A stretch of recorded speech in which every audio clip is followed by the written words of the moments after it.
En el ángulo del crucero, al lado del Evangelio, nos encontramos la capilla de Santa Barba.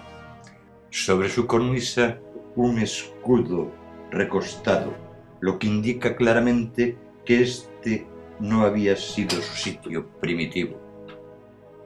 Escudo de forma ovalada cuartelado en cruz, acolado de un águila alada, en cuyas garras sostiene en la izquierda una bola y un pez en la derecha.